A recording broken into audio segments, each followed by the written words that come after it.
পরপর মন্দিরে চুরির ঘটনায় চাঞ্চল্য, চুরি গেল বিগ্রহের রূপ ও সোনার গহনা। পরপর চুরির ঘটনায় চাঞ্চল্য, পূর্ব বর্ধমান জেলার খণ্ডঘোষ ব্লকের ইদুটি গ্রামের পরে আবারও বুধবার রাত্রি নাগাদ মন্দিরে চুরির ঘটনা ঘটল খণ্ডঘোষ ব্লকেরই কৈয়র অঞ্চলের চিন্তামণিপুর রাধা গোপীনাথপুরের মন্দির থেকে দুটি সোনার হার, রূপোর টিকলি, রূপোর 10 থেকে 12 ভরি ওজনের পইতে 4 থেকে 5 ভরি ওজনের রূপোর বাঁশি সহ 4টি রূপোর নূপুর চুরি গেছে বলে জানান মন্দিরের সেবায়িত সুচিত্রনাথ রায়। বৃহস্পতিবার খবর পেতেই ঘটনাস্থলে পৌঁছায় খণ্ডঘোষ থানার পুলিশ। ঘটনার সমস্ত দিক খতিয়ে দেখে থানায় লিখিত অভিযোগ জানানোর পাশাপাশি যথাযথ তদন্তের আশ্বাস দেন বলে জানান মন্দিরের সেবায়িত সহ এলাকাবাসীরা।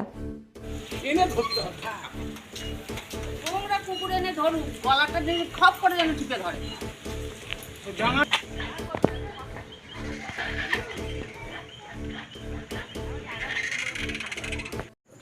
কোন মন্দিরে চুরির ঘটনা ঘটেছে?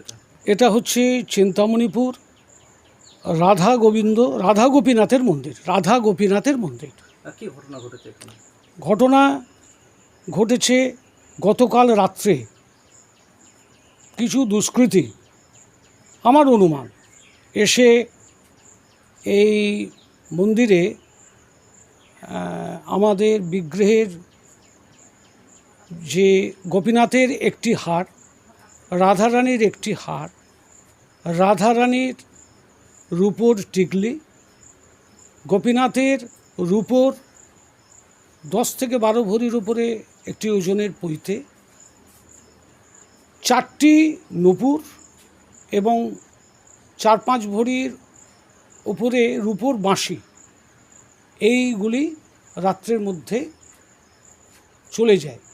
এবং গতকাল রাত্রে শক্তভাবে চাবি দেওয়ার পরও সবচেয়ে অবাক হয়ে যাচ্ছি যে পুলিশ এই এনকোয়ারি এলো, যেটা আমরা ভেবেছিলাম চাবি ভাঙা, কিন্তু চাবি কিন্তু অ্যাজ ইট ইজ লাগছে। অথচ তার মধ্যে কী ধরনের দুষ্কৃতী তারা যে এই এত বড় ঘটনাটা ঘটালো। এবং সেটাই শুধু নয়, রাধারানী ওপরে টিকলিটি খুলতে না পেরে চুলগুলিকে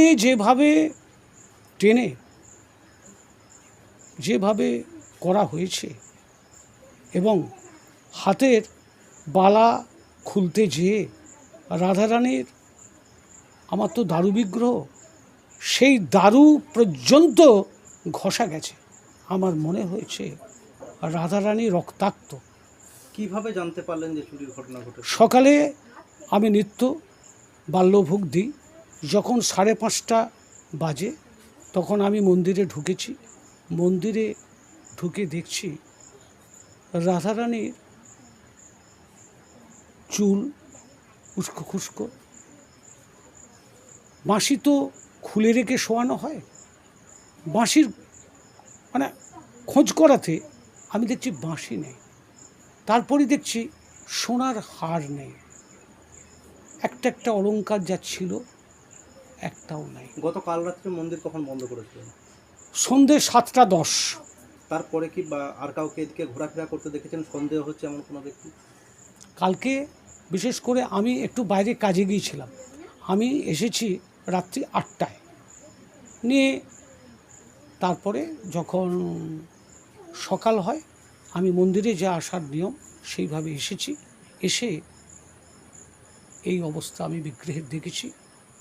আমি খুব মানসিক যন্ত্রণা পাচ্ছি। কি মনে করছেন, কে বা কারা এই কাজ ঘটাতে পারেন, কিছু মনে করতে পারছেন? দেখুন, যারাই করুক তার তো দুষ্কৃতী, চোর।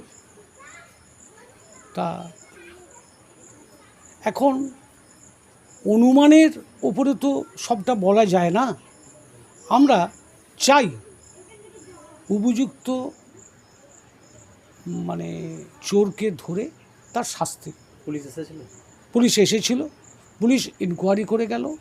পুলিশ বলেছেন সর্বরকমের সহযোগিতা করবেন।